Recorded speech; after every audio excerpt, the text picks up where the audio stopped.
My ATV isn't a toy. Out here on the ranch, it's a necessity. I use it to haul feed, check fences, and get across my property faster than any pickup can manage. But unlike most four-wheelers, mine isn't stock.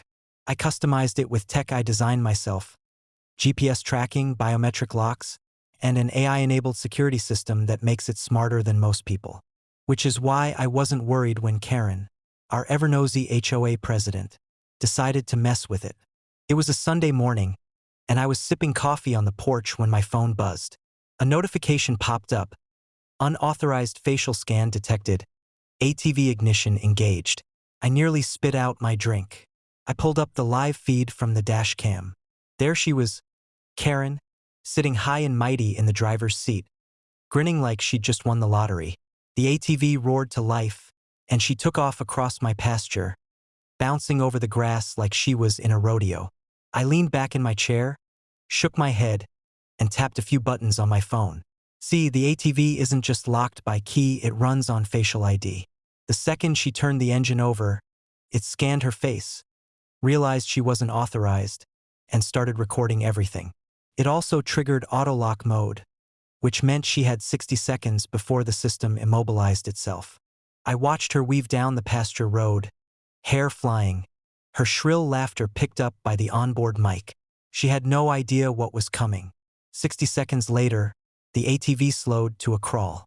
Karen stomped the gas, confused, but the system ignored her. The wheels stiffened, the brakes engaged, and the vehicle rolled itself to a stop right in the middle of the field. "Come on, go!" she shouted, smacking the dashboard like it was a stubborn vending machine. Instead, the speakers chimed. Unauthorized operator detected. Law enforcement notified. The look on her face was priceless. I strolled down the hill, coffee still in hand.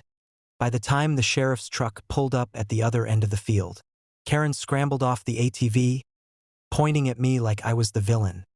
"He stole my vehicle," she shrieked. "He tricked it to lock me in the middle of nowhere." The deputy raised an eyebrow. "Ma'am, that's his ATV. And you're trespassing." Karen tried to argue, waving her arms. "It was just parked outside. That means community access. The HOA has rights." I cut her off, holding up my phone. "Deputy, you want to see the footage?" The ATV scanned her face the second she climbed in.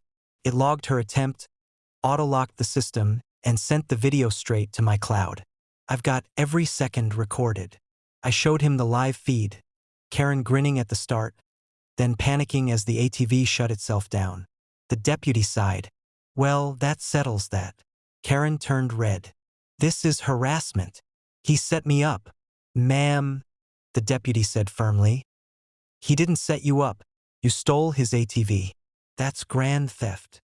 When he started reading her rights, Karen completely lost it, screaming about lawsuits, threatening to sue the manufacturer for discrimination, and claiming the HOA gave her permission. None of it mattered. The ATV, with all its digital logs and cameras, had already built an airtight case against her. By the time they cuffed her, I'd barely finished my coffee. The fallout was just as entertaining. Word spread fast that Karen had been caught joyriding my ATV and arrested for attempted theft. The HOA tried to spin it as a misunderstanding, but the video made it onto social media within days. Hundreds of locals shared clips of her yelling at the machine like it was possessed. Karen went viral for all the wrong reasons. Her charges stuck, too. The judge didn't buy a word of her story.